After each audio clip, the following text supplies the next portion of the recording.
चलिए तो स्टार्ट किया जाए।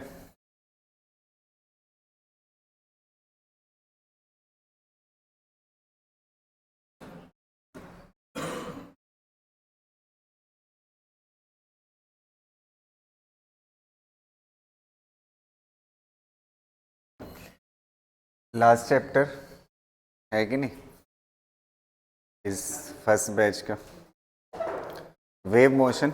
ठीक है, वेव मोशन ऑसिलेशन से मिलता जुलता चैप्टर। और दूसरी बात इसकी इम्पॉर्टेंट ये है कि बहुत ही सिंपल सा है। अगर आपको ऑसिलेशन आता है तो आप इसको बहुत आसानी से कर सकते हैं। और दूसरी चीज़, एक क्वेश्चन तो फिक्स है, दूसरा भी आ जाए तो कोई दूसरा भी आ सकता है। और छोटा सा चैप्टर है, 5 दिन में कंप्लीट हो जाएगा। आज के बाद 4 क्लास और बचेगी। ठीक है, तो चलिए स्टार्ट करते हैं। चैप्टर का नाम लिख लीजिए, वेव मोशन।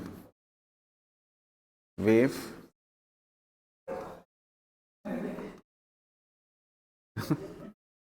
Wave motion. ठीक है, वेव मोशन जो होता है ये एनर्जी का मोशन होता है। क्या होता है? एनर्जी का मोशन। ठीक है, या एनर्जी का मोशन कह लीजिए या मोमेंटम ट्रांसफर कह लीजिए। दोनों बातें क्या है? सेम मोशन, सेम बात है। अगर वेव मोशन बोल रहे हो तो इसका मतलब क्या होता है? इसका मतलब होता है एनर्जी का ट्रांसफर। किसका ट्रांसफर? एनर्जी, एनर्जी ट्रांसफर ना। या फिर दूसरा, एनर्जी ट्रांसफर के बहुत सारे तरीके, उसमें से एक तरीका ये है वेव मोशन। ठीक है, एनर्जी का ट्रांसफर कह लीजिए या फिर क्या कहेंगे, मोमेंटम का ट्रांसफर। ठीक है, दोनों बातें क्या है? सेम है। ठीक है, अब देखो एनर्जी का ट्रांसफर 2 तरीके से हो सकता है, वेव के थ्रू। किसके फॉर्म में? वेव के फॉर्म में एनर्जी का ट्रांसफर 2 तरीके से हो सकता है। समझ आ रही ना बात? एक विथ मीडियम और एक विदाउट मीडियम। समझ आ रही ना बात? अगर विथ मीडियम वेव के थ्रू एनर्जी का ट्रांसफर होता है तो उसे क्या बोलते हैं? Mechanical wave. और अगर विदाउट मीडियम एनर्जी का ट्रांसफर हो रहा है तो उसे क्या बोलते हैं? Non mechanical wave. तो हमारा जो ये है वेव, 2 तरह की होती हैं वेव्स। ठीक है, वेव्स 2 तरह की होती है। एक कौन सी होती है? मैकेनिकल। और एक कौन सी होती है? Non mechanical. Non mechanical, non mechanical. ये क्या करता है? Required medium, required medium. ठीक है, और ये डू नॉट रिक्वायर्ड मीडियम। इसमें मीडियम की जरूरत नहीं होती। समझ गए दोनों बातें? ठीक है, और वेव को अब देखिए, जिनको मीडियम की जरूरत है उनके नाम क्या क्या है। समझ आ रही ना बात? तो 2 तरह की वेव जिनके लिए मीडियम की जरूरत होती है, जो हमें पढ़ना है सिलेबस में, वो एक है स्ट्रिंग वेव। कौन सी वाली? स्ट्रिंग के अंदर वेव जो बने, स्ट्रिंग के अंदर वेव जो बनती है। और एक होती है साउंड वेव। कौन सी होती है? साउंड वेव ना। ये 2 जो होती है जिनको मीडियम की जरूरत होती है। और ये इलेक्ट्रोमैग्नेटिक वेव। ये पूरा चैप्टर आप पढ़ चुके हो। अब हम जो बात करने वाले इन्हीं 2 के बारे में बचा हुआ है। इन्हीं 2 पे हमारा चैप्टर है ये पूरा, वेव मोशन। समझ आ रही ना बात? क्लियर रहेगा? तो सबसे पहले एक चीज और होती है, वेव को और क्लासिफाई करते हैं एक और तरीके से। वेव 2 तरह की होती है, ये क्लासिफिकेशन देखिएगा। वेव 2 तरह की होती है, एक होती है ट्रांसवर्सल और एक होती है लॉन्गिट्यूडनल। एक कैसी होती है? ट्रांसवर्स, और दूसरी कैसी होती है? लॉन्गिट्यूडनल ना, लॉन्गिट्यूडनल। ठीक है। अब देखो ट्रांसवर्स जो होती है इसमें क्या होता है, ध्यान से सुनिएगा, ये मेन पोजीशन है। पार्टिकल का ऑसिलेशन ऐसे होता है, पार्टिकल का ऑसिलेशन इस तरह से होता है, ऊपर नीचे ना, ये पार्टिकल का ऑसिलेशन है। और ये जो वेलोसिटी है ये किसकी वेलोसिटी है, वेव वेलोसिटी। किसकी है, वेव वेलोसिटी ना। वेव वेलोसिटी जो होती है वो किधर होती है, पार्टिकल जिस डायरेक्शन में ऑसिलेट करता है उसके परपेंडिकुलर होती है। और लॉन्गिट्यूडनल में क्या होता है, ये मीन पोजीशन है, ये ऑसिलेशन है, समझ आ रही ना बात, ये ऑसिलेट कर, अच्छा जिस डायरेक्शन में ऑसिलेट करता है उसी डायरेक्शन में वेव वेलोसिटी होती है, इसे क्या बोलते हैं, लॉन्गिट्यूडनल। और ट्रांसवर्सल समझ आ गया, ठीक है। एक साल इस पे क्वेश्चन आया हुआ है, सिर्फ इतना सा कि ट्रांसवर्स वेव किसे कहते हैं। तो ट्रांसवर्स वेव किसे कहते हैं, ऑप्शन था इसमें, पार्टिकल ऑसिलेट किधर करता है, वेव मोशन के परपेंडिकुलर, बस सीधा उसी ऑप्शन पे टिक करना था, समझ गए ना। और लॉन्गिट्यूडनल में वेव का मोशन मतलब वेव वेलोसिटी और ऑसिलेशन पार्टिकल का क्या होता है, सेम डायरेक्शन।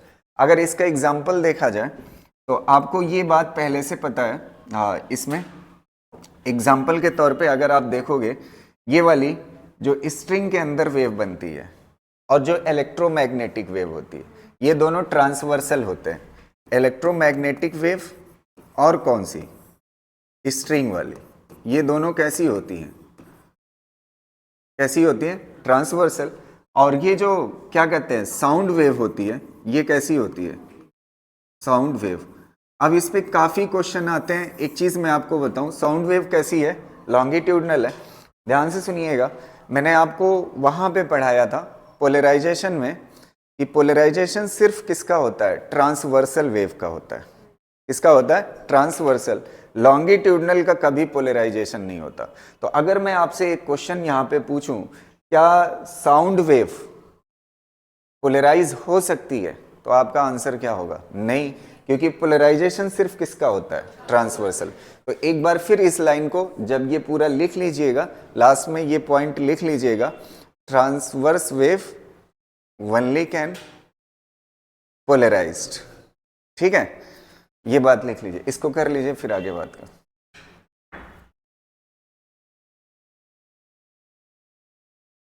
लिख चुके हैं आप, ठीक है। अगली चीज सुनिएगा, अच्छा एक बात बताओ, स्ट्रिंग के अंदर कौन सी वेव है, ट्रांसवर्स। और इलेक्ट्रोमैग्नेटिक वेव भी कैसी होती है, इसमें मीडियम की जरूरत नहीं है ना, इसमें मीडियम की जरूरत है। स्ट्रिंग, स्ट्रिंग कैसी होती है, सॉलिड या कैसी होती है, सॉलिड्स होती है। तो ट्रांसवर्स वेव सिर्फ सॉलिड्स के अंदर पाई जाती है, इसके अंदर, सॉलिड्स के अंदर। इसको लिख लीजिएगा, ट्रांसवर्स वेव, ट्रांसवर्स वेव सिर्फ किसके अंदर पाई जाती है, सॉलिड्स के अंदर। किसके अंदर, सॉलिड के अंदर, ठीक। और एक स्टार मार्क करके पॉइंट लिखिएगा, एक जगह पे और पाई जाती है, जानते हैं कहाँ पे, लिक्विड की सरफेस पे। किस पे पाई जाती है, लिक्विड की सरफेस पे। लिक्विड की सरफेस पे पाए जाने का रीजन क्या है, सरफेस टेंशन। सरफेस टेंशन की वजह से मैंने आपको बताया था, जो लिक्विड की सरफेस होती है वो लगभग स्ट्रेच मेम्ब्रेन जैसा बिहेव करती है। तो अगर स्ट्रेच मेम्ब्रेन जैसा बिहेव करती है तो कहीं ना कहीं उसका नेचर सॉलिड जैसा शो कर रहा है, ठीक है। तो ऐसे याद रखिएगा, on the surface of, on the surface of liquid ना, अंदर नहीं होगा, लिक्विड के अंदर, गैस के अंदर ये नहीं होता, ट्रांसवर्स वाला। समझ आ रही ना बात। एक बात और देखिए, कौन सा है, लॉन्गिट्यूडनल ना, लॉन्गिट्यूडनल तीनों के अंदर पाई जाती है, लॉन्गिट्यूडनल वेव तीनों के अंदर पाई जाती है। तीनों मतलब solid, liquid, liquid and gas, तीनों के अंदर मिलेगी। ये समझ आ रही ना बात? सॉलिड, लिक्विड, गैस तीनों के अंदर मिलेगी लॉन्गिट्यूडनल। और एक बात और समझिएगा, एक चीज आप समझिए, अगर आपको इलेक्ट्रिसिटी वाला चैप्टर अगर आपको याद हो, ठीक है, उसमें एक बात बताई थी, ये ट्रांसवर्स वाली सिर्फ किसके अंदर पाई जाती है? सॉलिड्स के अंदर, या तो लिक्विड की सरफेस पे पाई जाती है। ये जानते हैं किस प्रॉपर्टी की देन है, किसकी वजह से ये सॉलिड्स के अंदर पाई जाती है? इलास्टिसिटी। कौन सी?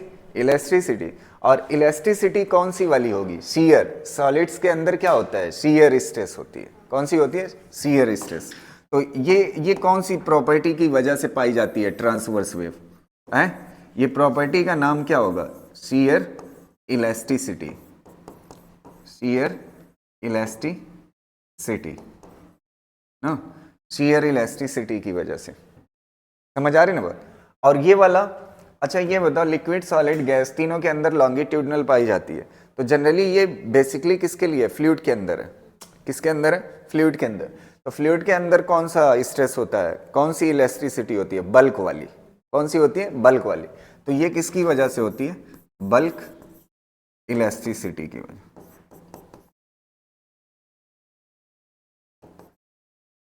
ये दोनों बातें लिख लो, ठीक है? है? हाँ, और ट्रांसवर्स वेव पोलराइज हो सकती है, लॉन्गिट्यूडनल नहीं। Transverse wave can be polarized but longitudinal can't, ठीक है? चलो, लिख चुके हैं? चलो,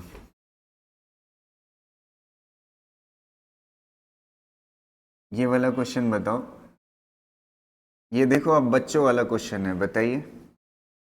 लाइन लिखी थी ना आपको, कौन सा सही होगा? With the propagation of A longitudinal wave, longitudinal wave, wave कोई भी हो, वेव क्या क्या एनर्जी क्या क्या ट्रांसफर करती है? एनर्जी और मोमेंटम। एनर्जी और मोमेंटम, ये वाला सही है ना? एनर्जी और मोमेंटम। इस ऑप्शन में मास लिखा हुआ है। एक बात मैं बताऊं, अगर आप लॉन्गिट्यूडनल, ये कौन सी वेव दिया हुआ है, पढ़िए क्वेश्चन में, लॉन्गिट्यूडनल। लॉन्गिट्यूडनल के लिए किसकी जरूरत है? मीडियम की। तो जब भी किसी वेव को मीडियम की जरूरत होती है, किसकी जरूरत होती है? चलने के लिए मीडियम की जरूरत है। चाहे साउंड वेव, साउंड जैसे मैं बोल रहा हूं ना, तो यहाँ पे एयर है जो मेरी बात आपके कान तक पहुंचा रही है, तो इसमें मीडियम की जरूरत है ना। तो एयर मेरे बोलने से ऐसे हवा तेज नहीं हो जाएगी। समझ आ रही ना बात? समझ पा रहे हो ना? या फिर ऐसे कह लीजिए, मीडियम चलता नहीं है, मीडियम अपनी जगह पे रहता है, मीडियम ऑसिलेट करता है। मीडियम के पार्टिकल क्या करते हैं? ऑसिलेट करते हैं। मीडियम चल के नहीं जाता, हमारी आवाज को मीडियम लेके नहीं जाता। जैसे एग्जांपल के लिए मैंने आपको बताया था, जब उस चैप्टर को क्या कहते हैं, EMW शुरू किया था, स्टार्ट किया था, तो एक बात बताई थी कि जैसे मान लेते हैं एक लाइन में पूड़ी लेने के लिए भीड़ लगी हुई है, समझ आ रही ना बात? और एक आदमी सबसे लास्ट में, उसको ये पूरी उम्मीद है कि हमें पूरी नहीं मिलनी है कि नहीं? तो वो क्या करेगा? लाइन बिगाड़ने की कोशिश करेगा। लाइन बिगाड़ने की कोशिश करेगा तो अपने आगे वाले को क्या कर देगा? धक्का दे देगा। तो जब अपने आगे वाले को धक्का देगा तो आगे वाला आदमी गिरने लगेगा, तो वो अपना हाथ रख देगा अपने आगे वाले पे। तो जैसे ही अपने आगे वाले पे रखेगा तो उसने जो पीछे से फोर्स दिया था, एनर्जी दी थी, वो एनर्जी ट्रांसफर हो जाएगी आगे वाले की। फिर ऐसे आगे करते करते एनर्जी ट्रांसफर होते हुए कहां तक ये धक्का पहुंच जाएगा? फर्स्ट आदमी तक पहुंच जाएगा। तो ये एनर्जी का ट्रांसफर है, लेकिन मीडियम अपनी जगह से हिला नहीं? हिला अपनी जगह से, मीडियम नहीं हिला, तो मीडियम नहीं चलता। समझ आ रही ना बात? अगर मैकेनिकल वेव है, मैकेनिकल वेव में किसकी जरूरत होती है? मीडियम की। लेकिन मीडियम वाइब्रेट, मीडियम के पार्टिकल वाइब्रेट करते हैं, मीडियम चलता नहीं है। समझ? तो मास का ट्रांसफर क्या है? गलत है। एनर्जी और लीनियर मोमेंटम लिख लीजिए, इसको कर लीजिए।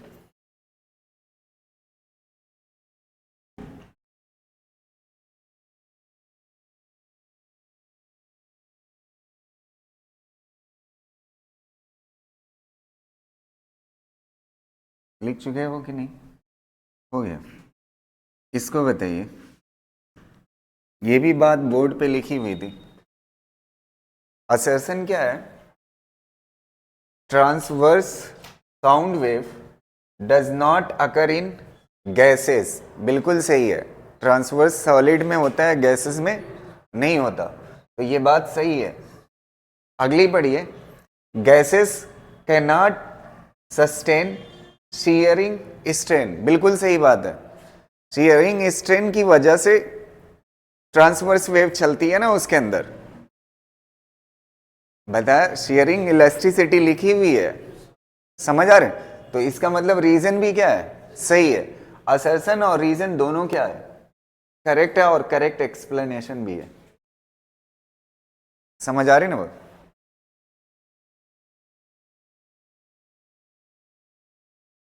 क्या हुआ?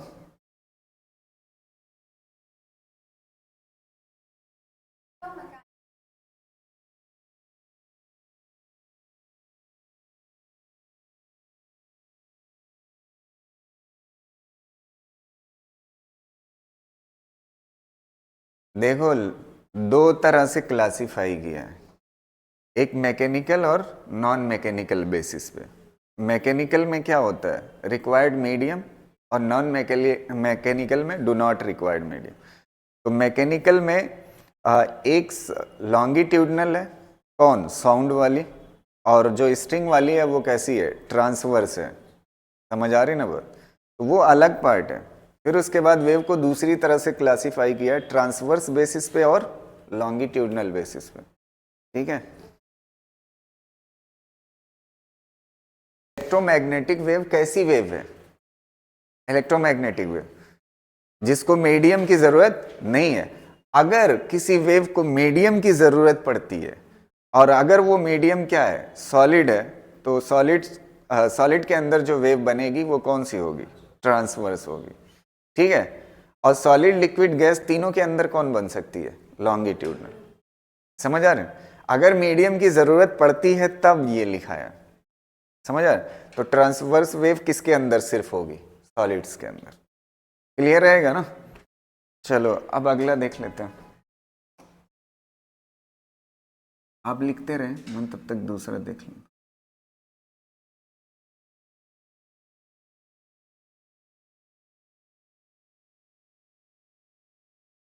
हो गया ना?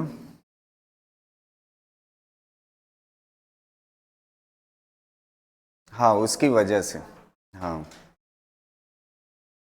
इसमें देखिए वही चीज लिखी हुई है। ठीक है, कर लिए आप लोग? हैं? एक क्वेश्चन और बताइए, ये वाला देखिए, पढ़िए, एकदम सिंपल से क्वेश्चन है। Sound wave can't travel in vacuum. Sound wave vacuum में ट्रेवल नहीं कर सकती।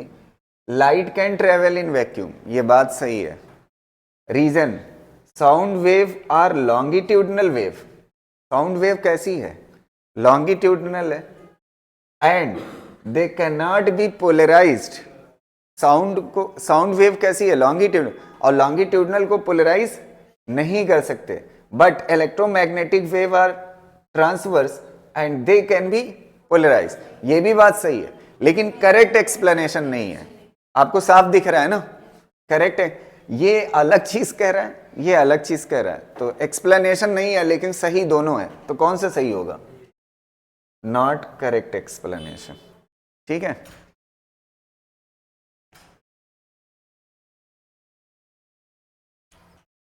हेडिंग डालिए, general wave equation. General general wave equation ना। जनरल वेव इक्वेशन क्या होती है? इसको समझने से पहले ऑसिलेशन समझते हैं। ऑसिलेशन ना, सबसे पहले हम क्या समझेंगे? ऑसिलेशन। अच्छा, ऑसिलेशन जो होता है, एक बात बताइए, ऑसिलेशन जो होता है वो किसके लिए होता है? ऑसिलेशन सिंगल पार्टिकल के लिए। किसके लिए होता है? सिंगल पार्टिकल, सिंगल पार्टिकल ना, सिंगल पार्टिकल। और जो वेव इक्वेशन होती है, वेव इक्वेशन ना, वो क्या होती है? किसके लिए होती है? नंबर ऑफ पार्टिकल के लिए होती है। किसके लिए होती है? Number of particle. समझ आ रहे ना बात? ये एक पार्टिकल की कहानी है और ये नंबर ऑफ पार्टिकल की, इसीलिए दोनों चैप्टर अलग अलग है। समझ आ रहे ना बात? इसमें देखिएगा, जैसे ये मान लेते हैं पोजीशन है, इसके अबाउट एक पार्टिकल एक्सट्रीम पे गया, फिर ये नीचे आया, फिर ये एक्सट्रीम पे गया, फिर ये वापस आया ना, ये क्या कहलाता है? ऑसिलेशन का। अब अगर रस्सी होगी, एक मिनट रुक जाओ, एक रस्सी लो और उसके एक एंड को बांध दो, बांध दिया ना, और इस वाले फ्री वाले एंड को पकड़ करके ऑसिलेट करा दो। ऑसिलेट कराओगे तो ऐसे बम बन जाएगी ना। अब आपको पता है ये टाइम के साथ ट्रेवल करेगी। एक बार ऑसिलेट करा के छोड़ दीजिए, ये बम क्रिएट होगी, अपने आप ये चलती चली जाएगी, आपको कुछ करना नहीं है। समझ आ रही ना? तो देखिए ऑसिलेशन किधर है? ऐसे है ना, रस्सी के अंदर वाला कॉन्सेप्ट पढ़ रहे हैं। ऑसिलेशन ऐसे है और वेव ऐसे चल रही है ना, तो ये कैसी वेव है? ट्रांसवर्स है, पहली चीज। और इसमें देखिए जैसे जैसे आगे बढ़ेगा, यहां पे इस वक्त ये पार्टिकल ऑसिलेट कर रहे हैं ना इस तरह से, ये यही पार्टिकल तो है रस्सी के। तो अगली बार क्या होंगे? आगे वाले होंगे, फिर उसके बाद कुछ देर बाद अगले होंगे। तो ये हर एक पार्टिकल एक जैसा कर रहा है ना, जैसा ये वाला कर रहा है वैसे आगे वाले कर रहे हैं। तो ये क्या कहलाएगी? इसके लिए जो इक्वेशन लिखनी पड़ेगी वो वेव इक्वेशन कहलाए, और जो एक के लिए पढ़ा है वो ऑसिलेशन कहलाता है। समझ आ रही है? तो इसमें जो होता है पोजीशन, अगर मान लेते हैं, ध्यान से सुनना, ये पार्टिकल ऑसिलेट कर रहा है ना, अगर पार्टिकल ऑसिलेट कर रहा है तो एक पार्टिकल अगर ऑसिलेट कर रहा है तो ये मीन पोजीशन है। मीन से मुझे जानना है कि कितना ऊपर है कितना नीचे है, तो मुझे टाइम की वैल्यू बताइए, मैं बता सकता हूं कि उसकी पोजीशन क्या है। तो y इज मतलब पार्टिकल की पोजीशन फंक्शन ऑफ क्या होता है? टाइम होता है। फंक्शन ऑफ क्या होता है? टाइम होता है। और वेव इक्वेशन जो होती है, इसमें पार्टिकल की जो पोजीशन होती है वो फंक्शन ऑफ टाइम और पोजीशन दो होती है। ध्यान से सुनिएगा, इसको एक्सिस मान लीजिए, इस वाली चीज को एक्सिस मान लीजिए ना, ये y एक्सिस और ये वाली x एक्सिस ना, ये y एक्सिस और ये x एक्सिस। अब आप देखिएगा, ध्यान से सुनिएगा, यहां पे ओरिजिन है ना, यहां पे ओरिजिन है। तो ओरिजिन से जैसे जैसे आगे जाओगे, ध्यान से सुनिए, दो चीजों की जरूरत पड़ रही है कि नहीं। ये किसे ऑसिलेशन किसे बोलते हैं? सिंगल पार्टिकल का ऑसिलेशन। और इसमें सारे पार्टिकल क्या कर रहे हैं? ऑसिलेट कर। तो एक बात आप खुद मुझे बताइए यहां से देख करके, अगर मैं पार्टिकल की पोजीशन बता दूं, जैसे ये x is equal to 1 centimetre है, ये 2 सेंटीमीटर, 3, 4, 5, 6, आपको मुझे बताना पड़ेगा ना कि कौन से पार्टिकल का मैं जानना चाहता हूं। जैसे मान लेते हैं x is equal to 5 centimetre वाले का जानना है, तो 1, 2, 3, 4, 5 इस वाले पार्टिकल का जानना है ना। तो पहले मुझे क्या जानना पड़ा? x, मतलब कौन से पार्टिकल की। अच्छा, जब x जान जाओगे तो इसका, अब देखिए इसका ऑसिलेशन हम बता सकते हैं ना इस इक्वेशन से। टाइम के साथ ये पार्टिकल क्या कर रहा है? अपनी पोजीशन के अबाउट ऑसिलेट कर रहा है, तो उसका बता। तो ये इक्वेशन और इस इक्वेशन में खासियत क्या है? ये एक पार्टिकल के लिए थी तो यहां पे x नहीं लिखा हुआ है, ये नंबर ऑफ पार्टिकल के लिए, तो यहां पे क्या लिखा हुआ है? x लिखा हुआ। जैसे जैसे आप x की वैल्यू पुट करते जाओगे, 1 सेंटीमीटर वाले का बताना है तो 1 पुट कर दीजिए, 2 सेंटीमीटर वाले का बताना है तो 2 पुट कर दीजिए, 3 वाले का बताना है तो 3 पुट कर। तो ये वाली इक्वेशन क्या कहलाती है? वेव मोशन की इक्वेशन कहलाती है। समझ आ रहे? अब इसको कन्वर्ट करते हैं वेव मोशन की इक्वेशन को। इसको मैं पढ़ा चुका हूं, ठीक है, सीधा मैं इक्वेशन बता रहा हूं। ठीक, इसको देखिएगा, यहां पे फंक्शन है ना, ये फंक्शन की जगह पे कुछ भी हो सकता है, sine, cos, tan, log, cot, कुछ भी हो सकता है। बहुत सारे फंक्शन है मैथ में। यहां पे f की जगह पे क्या हो सकता है? साइन, कॉस, टेन, कॉट, या कुछ भी हो सकता है। लॉग हो सकता है, क्या हो सकता है? लॉग हो सकता है, ln हो सकता है है कि नहीं? तो बहुत सारे मैथमेटिकल फंक्शन है ना, लेकिन कुछ वेव इक्वेशन कहलाएंगे, कुछ नहीं कहलाएंगे, तो वो अभी बाद में सीखेंगे। समझ है?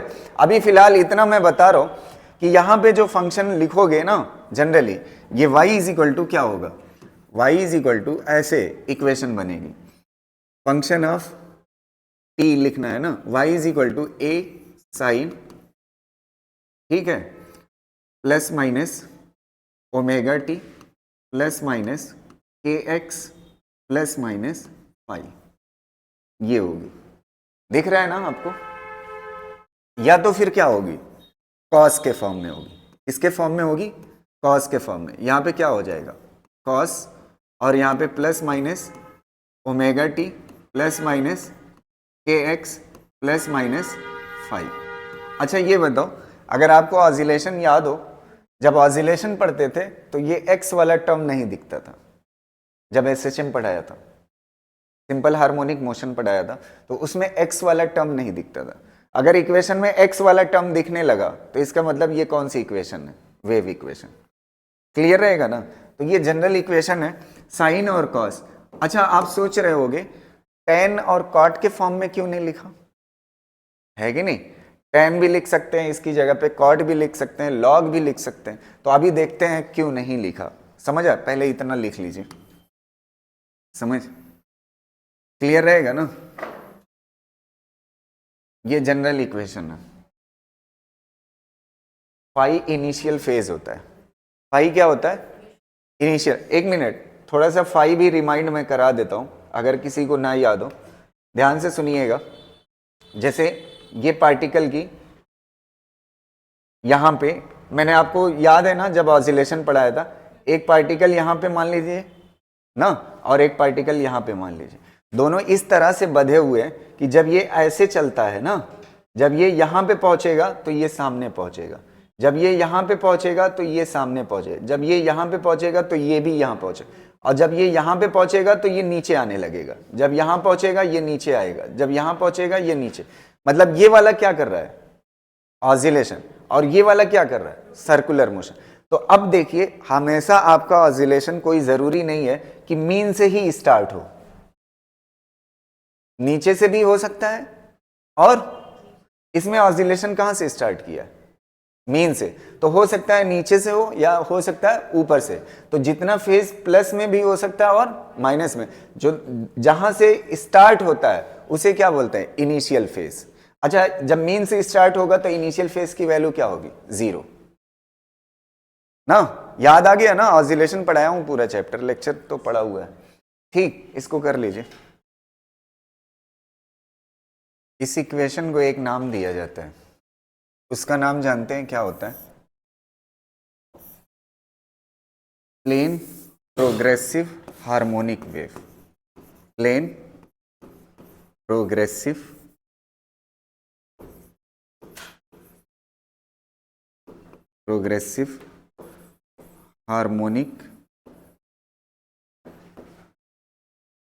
हार्मोनिक वेव ना।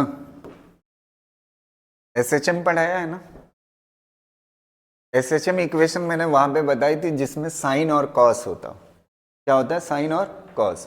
तो अगर वो हार्मोनिक, सिंपल हार्मोनिक मोशन था ना, ये सिंपल हार्मोनिक वेव मोशन है। समझ आ रहा? इसीलिए इसको क्या बोलते हैं, प्लेन प्रोग्रेसिव हार्मोनिक वेव। देखो दो तरह की होती है, प्रोग्रेसिव का भी मीनिंग बता देता हूं मैं। दो तरह की वेव होती है, एक अभी पढ़ना है स्टैंडिंग वेव, जिसमें एनर्जी पैक्ड रहती है। जो एटम के अंदर आप पढ़ते हो ना, एनर्जी क्या होती है, पैक्ड फॉर्म में होती है, स्टैंडिंग वेव जिसे कहते हैं। तो इसमें एनर्जी क्या होती है, चलती है, उसमें एनर्जी क्या होती है, रुकी होती, इसीलिए प्रोग्रेसिव बोलते हैं। समझ आ रही ना? चलो ये हो गया, प्लेन प्रोग्रेसिव बोलते हैं। अब एक चीज यहां पे मैं समझा रहा हूं, ध्यान से सुनिएगा। देखो सबसे पहले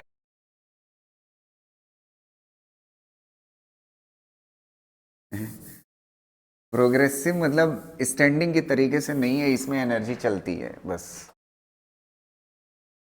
उसमें मतलब पैकेट के फॉर्म में होते हैं, वो आगे पढ़ेंगे। समझ आ रही ना, स्टोर्ड रहती है उसके अंदर। समझ आ रहे? चलो, ये प्लेन प्रोग्रेसिव हार्मोनिक वेव की इक्वेशन है। अब देखिएगा, इसमें मैंने आपको बताया था, अगर दो चीजें पकड़िए आप, x और t ना, x और t, अगर ये दोनों का साइन डिफरेंट है, x and t have different sign, different sign, अगर डिफरेंट साइन है x और t का, ठीक है, तो क्या होगा वे। अच्छा, सबसे पहले एक चीज आप समझिए, इस इक्वेशन का मतलब आप समझ लीजिए, फिर उसके बाद इस बात को बताता हूं ना। इस इक्वेशन का मतलब समझिए, ये y है ना, ये पार्टिकल का ऑसिलेशन बता रहा है, किस डायरेक्शन में, y डायरेक्शन। पार्टिकल का ऑसिलेशन y डायरेक्शन में हो गया ना, वेव पार्टिकल का ऑसिलेशन किस डायरेक्शन में, y डायरेक्शन। अब वेव किस डायरेक्शन में चल रही, x डायरेक्शन में। किस डायरेक्शन में, x डायरेक्शन। समझ आ रहे? अगर यहां पे z होता तो इसका मतलब क्या होता, वेव किस डायरेक्शन में चल रही है, z डायरेक्शन, और पार्टिकल किस डायरेक्शन में, y डायरेक्शन। समझे? और अगर यहां पे x होता और यहां भी x होता तो इसका मतलब क्या होता, लॉन्गिट्यूडनल। पार्टिकल का वाइब्रेशन किस में है, x में, और वेव चल किस में रही है, x में, तो इसका मतलब लॉन्गिट्यूडनल हो जाता। तो यहां पे अगर y और x या y और z या z और x लिखा हुआ है तो इसका मतलब ये है ट्रांसवर्स है। अगर यहां पे x और x, y और y, z और z लिखा हुआ है तो क्या है, लॉन्गिट्यूड। क्लियर रहेगा? अब समझिए, अगर मुझे ये बताना हो वेव किस डायरेक्शन में चल रही है, पॉजिटिव x, ये किस डायरेक्शन में चल रही है, x में, लेकिन ये नहीं पता पॉजिटिव में या नेगेटिव में, तो अगर x और t का साइन डिफरेंट है, एक पॉजिटिव है दूसरा नेगेटिव, कौन पॉजिटिव कौन नेगेटिव इससे नहीं मतलब है, सिर्फ एक पॉजिटिव है और दूसरा क्या है, नेगेटिव है, तो वेव हमेशा किस में चलेगी, पॉजिटिव x डायरेक्शन। किस डायरेक्शन में, पॉजिटिव x डायरेक्शन। ये बात क्लियर है? और अगर x एंड t का साइन कैसा है, हैव सेम साइन, अगर दोनों का साइन कैसा है, सेम साइन, तब क्या होगा, किसमें चलेगी, wave travel in negative x direction ना। या तो दोनों पॉजिटिव हो या तो दोनों क्या हो, नेगेटिव हो, तो वेव किधर चलेगी, नेगेटिव x डायरेक्शन। समझ गए ना? कर लीजिए इसको। अच्छा, यहां पे मैं एक चीज नहीं लिखा हूं, x and t have different sign, wave travels in positive x direction लिखिए, नहीं तो कुछ दिन बाद भूल जाएगा क्या ट्रेवल है कि नहीं। Wave travels in positive x direction, wave travels in negative x direction.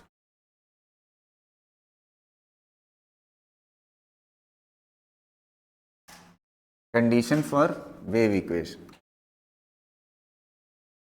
Condition for wave equation.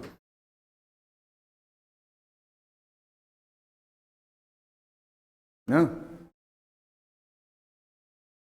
अच्छा एक चीज बताओ, यहां पे ये तो हेडिंग नहीं लिखा है ना, condition for harmonic wave equation. Harmonic के लिए शर्त क्या है, साइन और क्या होना चाहिए, कॉस होना चाहिए। ये जनरल हम देख रहे हैं, वेव इक्वेशन है कि नहीं है ये देख रहे हैं। जब वेव इक्वेशन होगी फिर उसके अंदर हार्मोनिक वेव इक्वेशन होगी और तरह की वेव इक्वेशन हो। समझ आ रहा? तो हमें पहले क्या चेक करना है, वेव इक्वेशन है या नहीं है, बस इतना अभी चेक करना है। समझ? हार्मोनिक के लिए शर्त क्या होगी, वेव इक्वेशन जब डिसाइड हो जाएगी तो फिर उसमें क्या दिखेगा, साइन और कॉस दिखेगा। समझ गए ना? चलो, तो वेव इक्वेशन चेक करना है, तो सबसे पहली कंडीशन, वेव इक्वेशन में क्या दिखना चाहिए, x और t दिखना चाहिए। और x और t की कंडीशन क्या है, देखिए दोनों की पावर कितनी है, देखकर बताइए। x की पावर कितनी है 1 और t की पावर कितनी है 1, तो x और t की पावर कितनी होनी चाहिए, 1 होनी चाहिए, पहली condition. The power of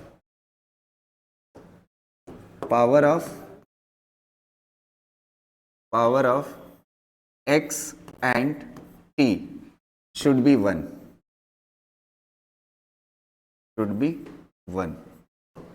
power कितनी होनी चाहिए, 1 होनी चाहिए,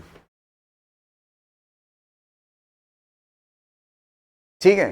और दूसरी कंडीशन होनी चाहिए for all values of x and t, for all values of x and t function should be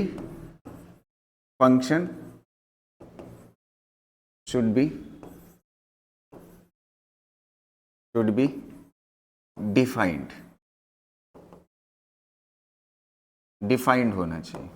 अब इसकी मीनिंग थोड़ा कम समझ आई होगी, अभी क्वेश्चन से समझ आ जाए। मतलब जैसे आपको एक वेव इक्वेशन दी हुई है, उसमें x और t की वैल्यू रख के देखिए, क्या रख के देखिए, वैल्यू। अगर x और t की कोई भी वैल्यू आप पुट करें, कोई भी वैल्यू पुट करें, अगर वैल्यू पुट करते हुए इंफिनिटी आ गया, x और t की वैल्यू वेव इक्वेशन में पुट किया और y की वैल्यू क्या आ गई, वेव इक्वेशन में क्या होता है, y is equal to something होता है ना। अगर y की वैल्यू इंफिनिटी आ गई तो इसका मतलब क्या हो गया, अनडिफाइंड। तो अगर अनडिफाइंड हो गया फंक्शन तो इसका मतलब वेव इक्वेशन नहीं है। समझ गए ये बात? चलिए इसको कर लीजिए, फिर क्वेश्चन करते हैं इस पे।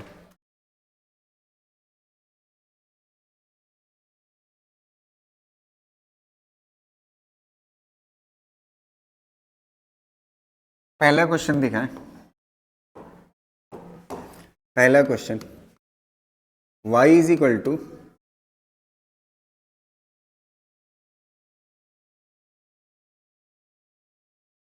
हेलो वालेकुम सलाम जी, अभी क्लास में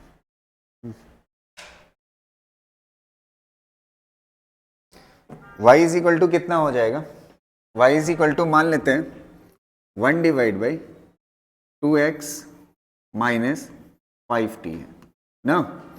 अब देखिए सबसे पहले पहली शर्त देखिए, x और t की पावर कितना होना चाहिए, 1।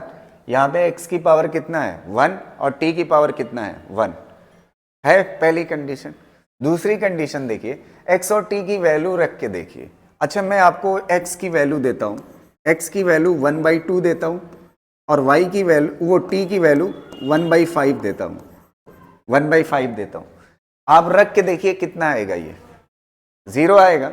और 1 डिवाइड बाई 0 क्या हो जाएगा, y टेंस टू कितना आ जाएगा, अनडिफाइंड। अगर अनडिफाइंड हो गया ना x की किसी वैल्यू के लिए, तो ये कैसा है, not a wave equation, not a wave equation.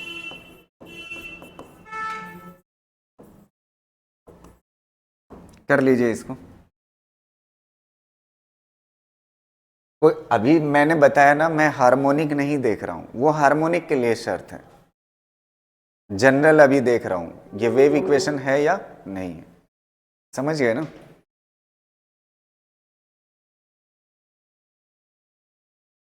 एक बात बताइए, अगर इसी क्वेश्चन को यहां पे स्क्वायर कर देता तब भी वही रहता आंसर ना। एक काम करते हैं, एक और क्वेश्चन करते हैं। y is equal to 1 divide by 5 minus 2x minus 5t, ये है। आप बताइए, सबसे पहले पहली कंडीशन देखिए, x और t की पावर 1 है, हाँ है। अब देखिए ये अनडिफाइंड बन सकता है कि नहीं। अच्छा ये वाला टर्म, ये वाला टर्म, इतना इतना टर्म +5 के बराबर हो सकता है कि नहीं, हो सकता है। जानते हैं कैसे, 2x माइनस 5t बराबर कर लो किसके, 5 के ना। तो 5 लाना है मुझे, तो मैं क्या कर सकता हूं, x की वैल्यू 5 रख दूं, और t की वैल्यू कितना रख दूं, 1 रख दूं, आ जाएगा ना। तो ये कितना आ जाएगा, 5, ये 5, और ये 5 में से 5 जाएगा तो कितना हो जाएगा, 0। फिर y क्या हो जाएगा, y क्या हो जाएगा, अनडिफाइंड। तो not a wave function, not a wave equation ना। अच्छा ये वाली बताइए, दूसरा है ना, ये तीसरा क्वेश्चन, इसी को प्लस कर देते हैं, 5 प्लस 2x माइनस 5t ना, इसका स्क्वायर कर दिया। अगर स्क्वायर ना करता तो -5 ला सकते थे। अब देखिए स्क्वायर करने से क्या होगा, आप कुछ भी कर लीजिए, स्क्वायर हमेशा पॉजिटिव ही आना है। स्क्वायर हमेशा क्या आना है, पॉजिटिव ही आना है। अगर पॉजिटिव आना है तो समथिंग प्लस समथिंग है कि नहीं, 1 डिवाइड बाई कुछ करोगे तो आंसर आएगा। तो इस बार कैसा आ रहा है, अच्छा x और t की पावर पहले चेक कर लो, 1 है कि नहीं है ना, x और t की पावर। नहीं उसको ओपन मत करिए, ठीक है, ऐसे देखिए,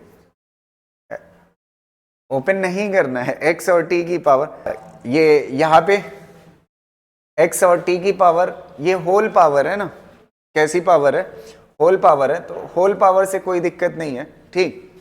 तो होल पावर है तो यहाँ पे x की पावर 1 है और t की पावर कितना है, 1 है। इसका कुछ भी कर लोगे तो क्या होगा, इसका कुछ भी कर लोगे तो क्या आएगा, पॉजिटिव आएगा ना, और पॉजिटिव आएगा तो उसका स्क्वायर होगा, तो इसका मतलब ये कैसा है, अनडिफाइंड नहीं है, कैसा है, डिफाइंड है। और अगर ये डिफाइंड है तो इसका मतलब क्या है, ये अगर डिफाइंड है तो इसका मतलब वेव इक्वेशन है।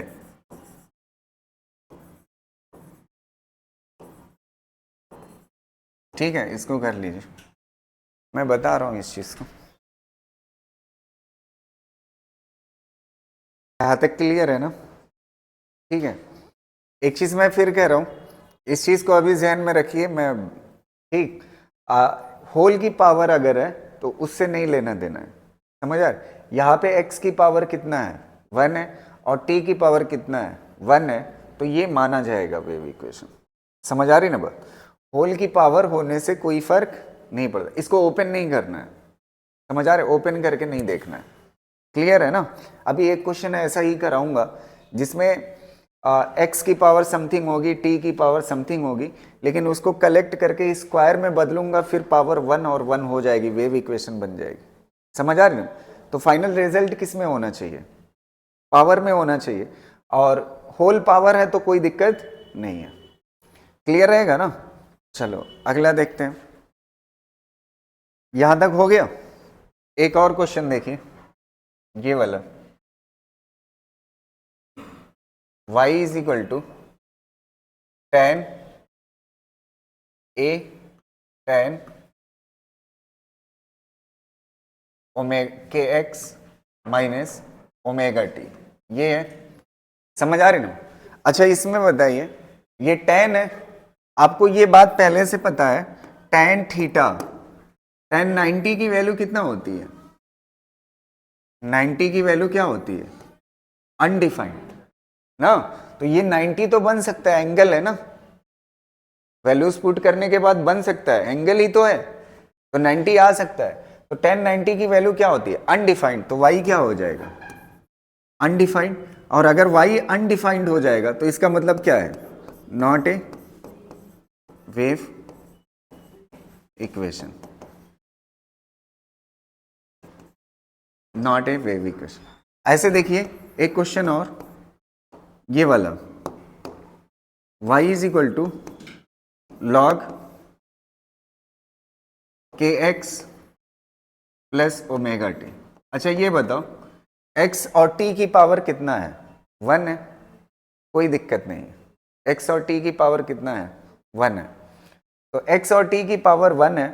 अब आप देखिएगा यहां पे एक बात मुझे बताइएगा, x और t की पावर 1 है, और log कैसा होता है, log ये वाली जो वैल्यू है ना, अगर ये वाली वैल्यू निगेटिव हो सकती है कि नहीं, हो सकती है, बिल्कुल, कुछ भी वैल्यू रखना है ना, x और t का कोई लिमिट नहीं है, आप कुछ भी कर लीजिए, कुछ भी वैल्यू रख दीजिए, तो निगेटिव तो आ सकता है ना। लॉग निगेटिव वैल्यू जो होती है वो अनडिफाइंड होती है, लॉग निगेटिव वैल्यू कैसी होती है, अनडिफाइंड होती है। तो y क्या हो जाएगा, अनडिफाइंड। अगर अनडिफाइंड हो जाएगा तो ये भी क्या है, नॉट ए वेव इक्वेशन। नहीं समझ आई बात? log 0 की वैल्यू 1 होती है तो हाँ y की वैल्यू देखेंगे ना, y की वैल्यू क्या हो जाएगी, log नेगेटिव की जो होती है ना, जो वैल्यू आती है वो क्या आती है, अनडिफाइंड आती है, तो डिफाइंड माना जाएगा। हाँ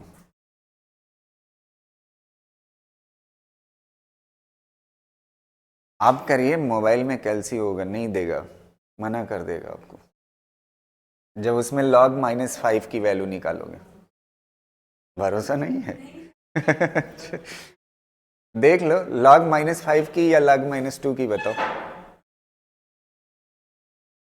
log नेगेटिव की वैल्यू क्या होती है, अनडिफाइंड होती है ना। और एक चीज आपको बताऊं, एक मिनट, अगर यहां पे स्क्वायर लगा होता ना तो log m की पावर n हो जाता, स्क्वायर आगे आ जाता, तब भी अनडिफाइंड होता। तो इसीलिए मैं उसमें कह रहा था कि जो पावर होती है ना, होल की पावर, वो नहीं देखा जाएगा। जो जो इस वाले क्वेश्चन में था, इस वाले क्वेश्चन में होल की पावर है ना, होल की पावर अगर है तो ये पावर नहीं कंसीडर की जाएगी। x की अपनी पावर और t की अपनी पावर कितनी है, 1 है, ये देखना है। समझ आ रही? चलो यहां पे आ जाओ, ये क्वेश्चन हो गया ना, करिए जल्दी जल्दी। अच्छा चलो यहाँ पे देखो, तो उतनी देर के लिए आप चले जाना, बाकी लोग को पढ़ाऊंगा, आप देख लेना ऑनलाइन, ठीक है। y इज इक्वल टू, ये इक्वेशन है, एक मिनट रुक जाओ, ध्यान से देखना, ये वाली वैल्यू इनफाइनाइट हो सकती है, कुछ भी रख सकते हैं ना, कुछ भी रख सकते हैं। अच्छा सबसे पहले देखो t और x की पावर कितना है, 1 है, तो पहली कंडीशन जस्टिफाइड है। दूसरी चीज अब हमें क्या चेक करना है, ये डिफाइंड है या अनडिफाइंड है फंक्शन। तो अगर ये इतने की वैल्यू इंफिनिटी हो जाती है, omega t plus k x बराबर हो जाता है किसके, इंफिनिटी के, तो e की पावर कितना हो जाएगा, माइनस इंफिनिटी।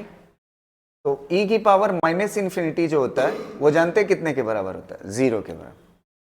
कितने के बराबर, 0 के बराबर। और अगर omega t plus k x किसी भी तरह से 0 हो सकता है, 0 हो सकता है, तो e की पावर कितना हो जाएगा, -0, और e की पावर -0 जानते कितने के बराबर, 1। तो y की वैल्यू कितना आ रही है, या तो 0 या तो कितना आ रही है, 1। 0 से कहां तक, हम इंफिनिटी तक देख लिए, तो यही तो लिमिट होती है, 0 से इंफिनिटी तक क्या आ रहा है, क्या आ रहा है, डिफाइंड आ रहा है। समझ आ रहा है? तो अगर ये डिफाइंड आ रहा है, कैसा आ रहा है, डिफाइंड आ रहा है, तो इसका मतलब ये वेव इक्वेशन है डिफाइंड।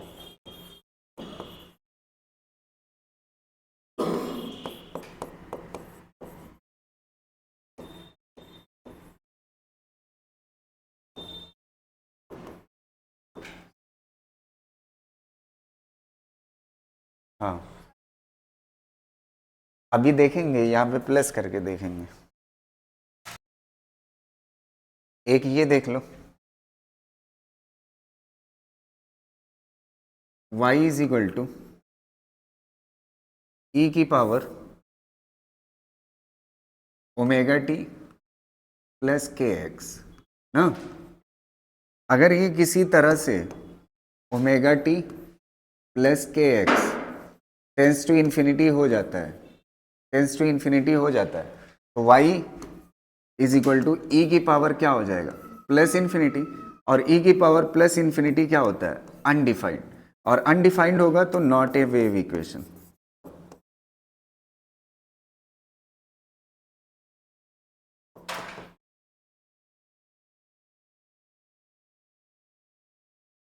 ठीक है, क्लियर रहेगा।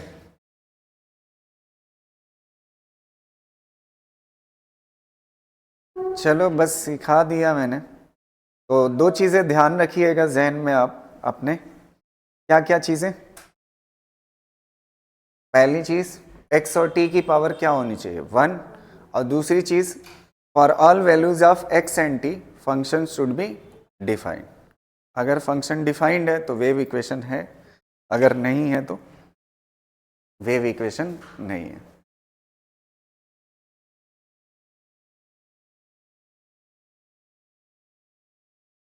चलो हो गया। ज्यादातर बुकों में आपको ये वाली इक्वेशन दिखेगी वेव की, ठीक है। y is equal to a sine omega t minus k x ना, इस तरह की दिखे। आप प्लस भी लगा सकते हैं, कोई दिक्कत नहीं है। बस इसका मतलब क्या है, पार्टिकल y डायरेक्शन में ऑसिलेट कर रहा है और वेव x डायरेक्शन में चल रही, पॉजिटिव या निगेटिव? पॉजिटिव, क्योंकि x का साइन कैसा है, नेगेटिव, और इसका t का साइन कैसा है, पॉजिटिव।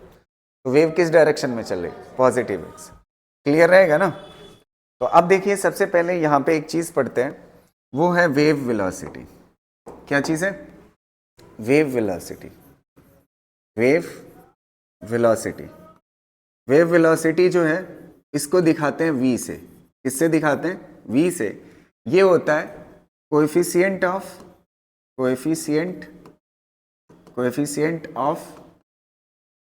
t, मतलब t के साथ जो वेव इक्वेशन में लगा हुआ, coefficient of t divide by coefficient of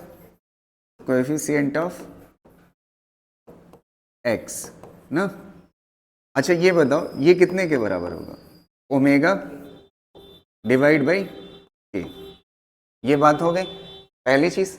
अब दूसरी चीज आप समझिए, वेव नंबर क्या होता है। ये के क्या है, वेव नंबर।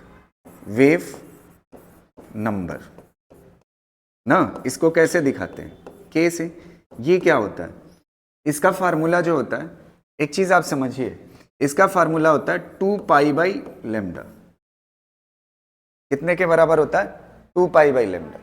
ये फार्मूला क्यों बता पा रहा हूं, अच्छा एक फार्मूला मैंने कई दफा पढ़ाया, मतलब कम से कम 5-6 बार मॉडर्न में हर एक चीज में पढ़ाया। v is equal to velocity is equal to होता है लेमडा इंटू एफ, फ्रीक्वेंसी। ये पढ़ाया है कई दफा ना। अब देखो ईमानदारी से बताना मुझे, यहां से k की वैल्यू क्या लिखा है, 2 पाई बाई लेमडा। मैं लाने का तरीका बता रहा हूं, वैसे जरूरत है नहीं लेकिन फिर भी बता दे रहा हूं। k इज इक्वल टू क्या होगा, यहां से k is equal to omega by v होगा। ओमेगा कितने के बराबर होता है, 2 पाई बाई t या 2 पाई f, कोई दिक्कत, divide by v is equal to कितना है, देखो एफ एफ कट के यही आ रहा है कि नहीं, समझ आ रही ना बात। तो आप ऑलरेडी जानते हो k की वैल्यू क्या होती है, 2 पाई बाई लेमडा, और एंगुलर वेलोसिटी क्या होती है, 2 पाई बाई t होती ना, 2 पाई बाई t होती ना। ये सब आप मैकेनिक्स में बहुत दफा मॉडर्न पढ़ा चुका हूं, है कि नहीं, क्लियर है ना। तो ओमेगा क्या होता है, 2 पाई बाई टी, और वेव नंबर क्या होता है, 2 पाई बाई लेमडा। अच्छा ओमेगा में एक चीज छिपी होती है, ओमेगा 2 पाई बाई टी भी होता है, ओमेगा 2 पाई एफ भी होता है, फ्रीक्वेंसी।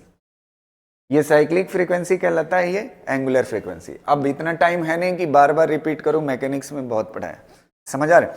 एक चीज और, वेव नंबर का फील थोड़ा मैं आपको दे देता हूं।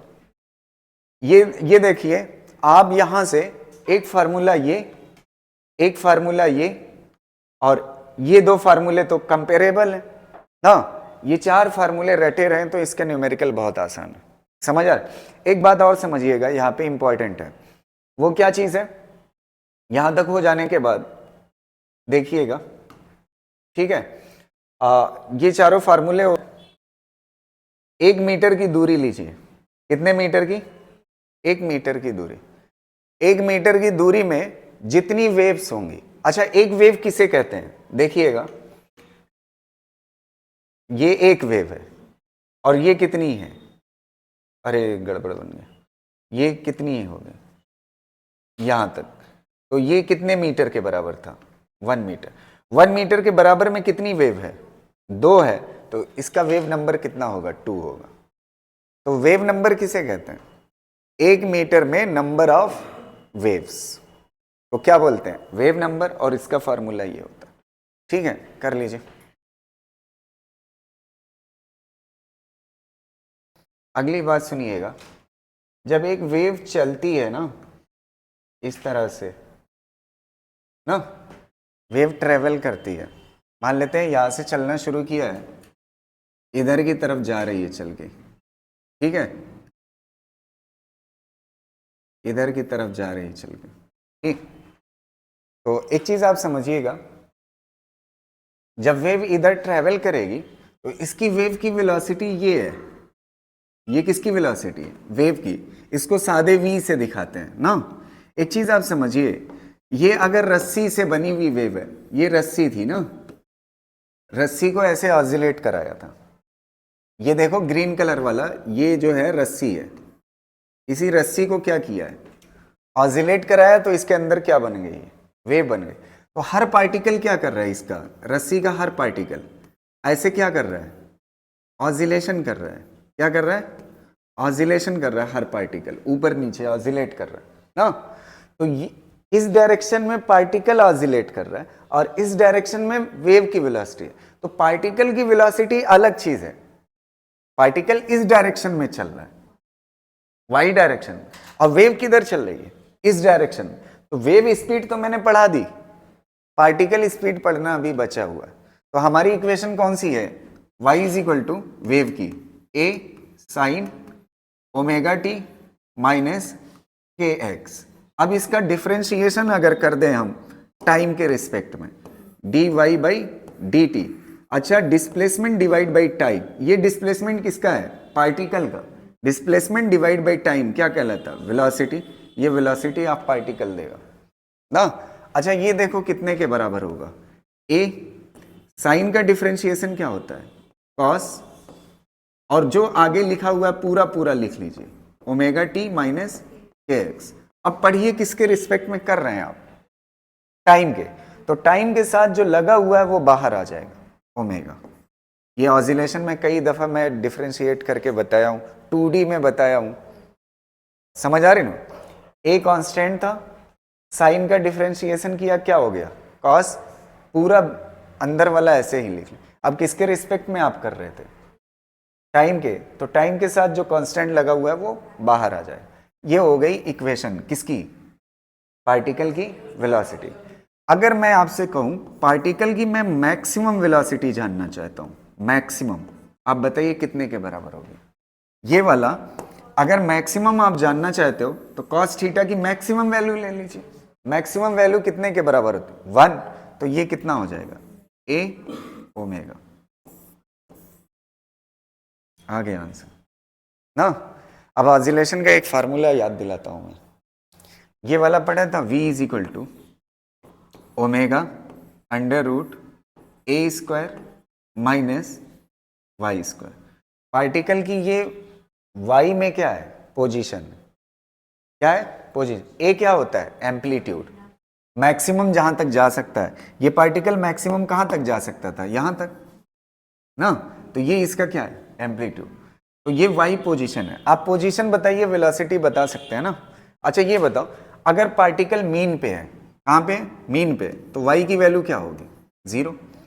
पार्टिकल अगर मीन पे होगा तो y की वैल्यू क्या होगी, 0। और अगर याद हो मैंने पढ़ाया था, मीन पे वेलोसिटी मैक्सिमम होती है, एक्सट्रीम पे क्या होती है, 0 होती है। और अगर ये कभी भूल जाए तो आपको याद रखने का तरीका भी बताया था कि जब एक्सट्रीम पे जाएगा तो रुक जाएगा। तो एक्सट्रीम पे क्या होती है, 0, और मीन पे क्या होती है, मैक्सिमम। तो यहाँ पे मैक्सिमम वेलोसिटी के लिए y की वैल्यू क्या हो जाएगी, 0। तो यहाँ पे क्या हो जाएगा, ओमेगा ए स्क्वायर रूट को हटा देगा, क्या बचेगा, a। यही तो आ रहा है। इससे पता चलता है जो वेलोसिटी का फार्मूला ऑसिलेशन में पढ़ा था वही फार्मूला एप्लीकेबल है किसके लिए, किसके लिए, वेव के लिए। किसके लिए, वेव के लिए। अच्छा, एक बात बताओ ध्यान से, वेव किसे कहते हैं, वेव इक्वेशन किसे कहते हैं, नंबर ऑफ पार्टिकल। एक बार मैंने बता दिया इस पार्टिकल की बात कर रहे हैं, तो उसके बाद ऑसिलेशन ही तो है। एक बार बता देने के बाद इस पार्टिकल की बात कर रहे हैं। अगर मैं आपसे बताऊं ना कि इस पार्टिकल की बात कर रहे हैं तो ये इक्वेशन यूज ही नहीं कर सकते आप। जैसे ही मैं बता दूंगा इस particle x is equal to इतने सेंटीमीटर वाले, तो इसका मतलब वो फिर किस में बदल जाएगा, ऑसिलेशन। तो ऑसिलेशन वाला ही तो फार्मूला यूज होगा, कोई बड़ी बात नहीं है। अब देखो ऐसे ही एक बार और डिफरेंशिएट करिए, बोलिए। हाँ हाँ हाँ, नहीं, दोनों अलग चीज है। ठीक है, अभी कुछ क्वेश्चन भी कराऊंगा और फिर उसके बाद दोनों में रिलेशन भी बताऊंगा। समझ आ रही ना? ध्यान से सुनिएगा, यहां तक हो गया। एक बार और डिफरेंशिएट करते हैं। इधर वाला लिख चुके हो ना? इधर वाला, इधर वाला एक एक बार और डिफरेंशिएट करते हैं, इसको एक्सेलरेशन निकालते हैं। देखिएगा, इसको डिफरेंशिएट करिए, velocity of particle with respect to time, तो आपको क्या मिलेगा? एक्सेलरेशन ऑफ पार्टिकल कितने के बराबर मिलेगा? देखिएगा ध्यान से, इसको डिफरेंशिएट करिए। ए ओमेगा क्या है? कांस्टेंट। ओमेगा कांस्टेंट है। अगली चीज देखिए, कॉस का डिफरेंशिएशन क्या होता है? Minus sign. तो यहां पे माइनस लगाओगे और क्या लिखोगे? साइन।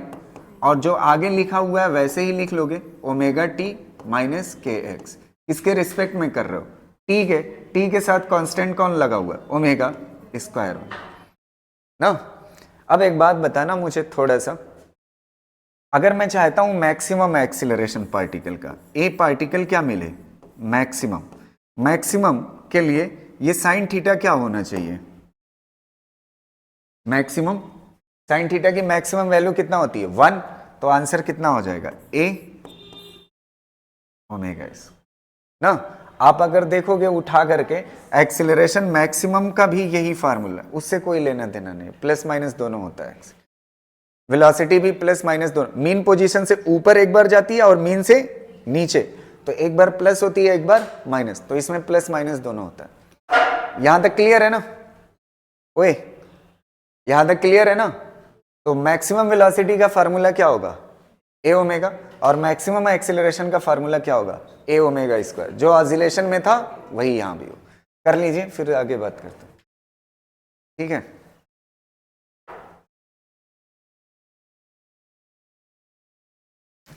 प्लस माइनस से कंफ्यूज मत होना, प्लस माइनस दोनों होता है इसमें। ठीक है,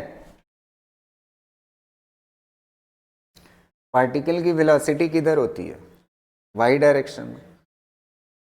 ये स्ट्रिंग के अंदर की बात कर रहे हैं, और वेव वेलोसिटी इधर होती है। दोनों चीजें क्या है? अलग अलग। अब देखिए, ये कंपैरिजन के ऊपर है।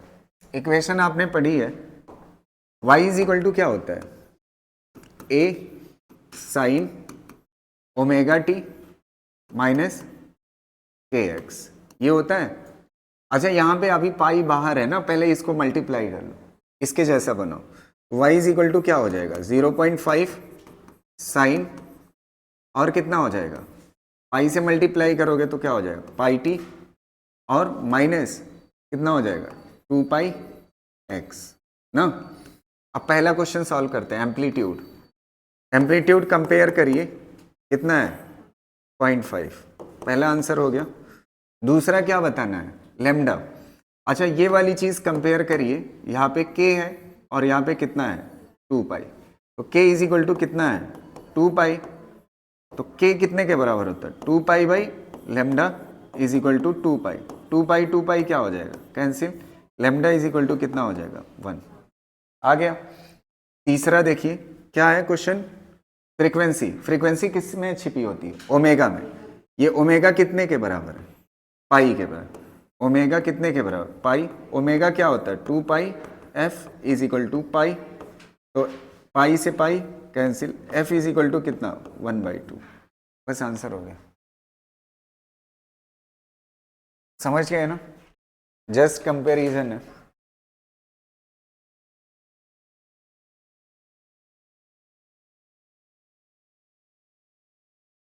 हो गया कि नहीं? ठीक है, एक क्वेश्चन मैं आपको बता रहा हूं, इसको इरेज करें। Find velocity of the particle, velocity of the particle, of the particle at t is equal to half second of x is equal to 1/2 ना।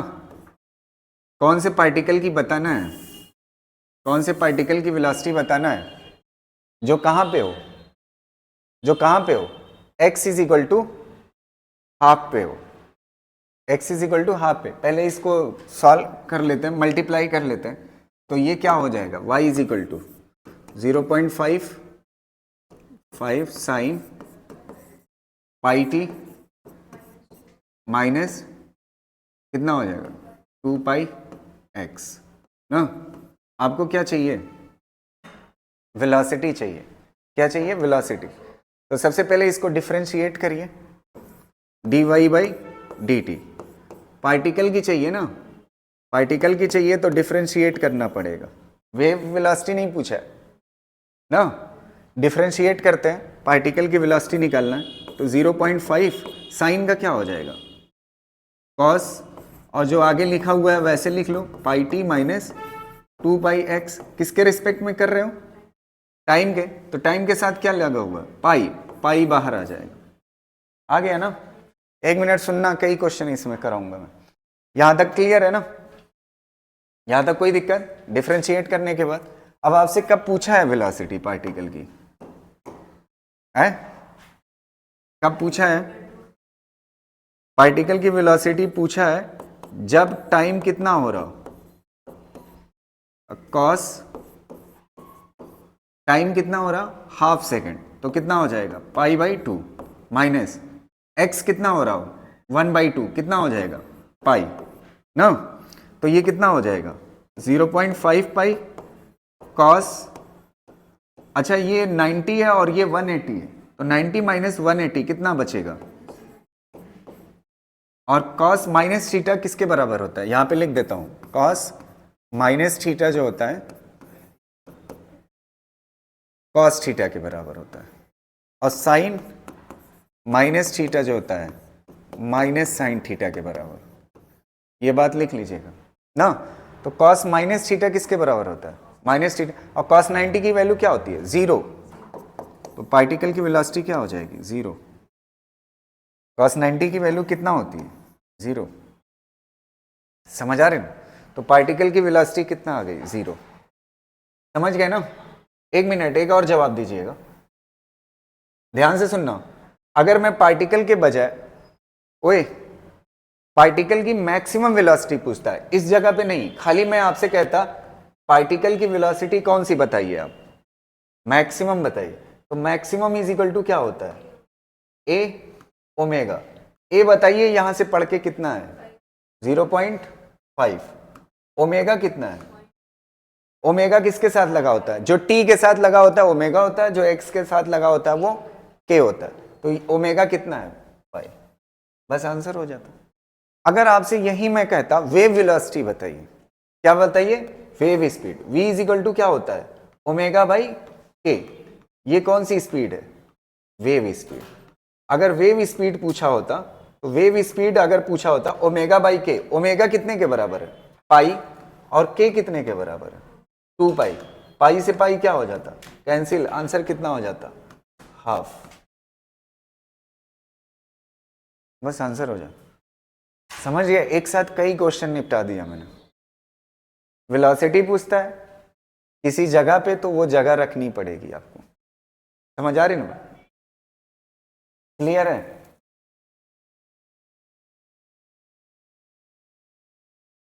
कंटिन्यू करें, नहीं क्वेश्चन कराऊंगा। एक और क्वेश्चन इसमें बता दीजिए, ओए अगर मैक्सिमम पार्टिकल एक्सीलरेशन पूछा होता तब है, मैक्सिमम पार्टिकल एक्सीलरेशन कितने के बराबर होता है ए ओमेगा स्क्वायर ना। ए की वैल्यू कितना है 0.5, ओमेगा की वैल्यू पाई, तो कितना हो जाता, ठीक है। ये भी कर लीजिए, ये वेव इक्वेशन है तभी तो पूछा है, समझ आ रही ना बात। और वो वही क्वेश्चन है जो मैंने कराया है, वैसा ही मिलता जुलता, समझ पा रहे हो ना। फिर मैं बता रहा हूं कि इसकी x और t की पावर होल वाला नहीं देखा जाएगा, सिर्फ क्या देखा जाता है जो अंदर लिखा, ठीक है। चलो इस क्वेश्चन को करते हैं। पहला क्वेश्चन क्या है? पहला क्वेश्चन ये बता दो x और t का साइन कैसा है? डिफरेंट है। तो डिफरेंट है तो किधर चलेगी? Positive x direction. इसका आंसर कितना हो जाएगा? क्या हो जाएगा? Positive x direction. दूसरा क्वेश्चन दूसरा आंसर देते हैं। Find the wave speed. Wave speed क्या होती है? v is equal to omega by k. Omega किसके साथ लगा हुआ? t के साथ। कितना है? 2। और x के साथ क्या लगा होता है? k। कितना हो जाएगा? 3। आ गया। 2 क्वेश्चन का आंसर हो गया। तीसरा ये जबरदस्त क्वेश्चन है, एम्पलीट्यूड बताना है ना। अच्छा, जब ये वाली इक्वेशन होती थी y is equal to a sine omega t minus k x, amplitude जानते हैं किसे कहते हैं? मैक्सिमम जहां तक जा सकता है ना पार्टिकल, मैक्सिमम जहां तक जा सकता है, ये वाली चीज क्या कहलाती है? एम्पलीट्यूड कहलाती है ना। मैक्सिमम जहां तक जा सकता है ना। तो एक चीज आप देखिए, मैक्सिमम कहां तक पार्टिकल जा सकता है? साइन थीटा की मैक्सिमम वैल्यू ले लीजिए। साइन थीटा की मैक्सिमम वैल्यू कितने के बराबर होती है? 1 के बराबर। तो y कितने के बराबर हो जाएगा? a। तो जब पार्टिकल की पोजीशन मैक्सिमम हो जाती है a के बराबर, उसे ही क्या बोलते हैं? एम्पलीट्यूड बोलते हैं। नहीं समझ आई बात? क्यों नहीं समझ? देखो इसमें, अरे y इज इक्वल टू क्या होता है? ये वेव इक्वेशन है ना। a क्या है? एम्पलीट्यूड, मैक्सिमम जहां तक जा सकता है ना। तो मैक्सिमम कहां तक जा सकता है? साइन थीटा की मैक्सिमम वैल्यू ले लो। हाँ 0.5 था। हाँ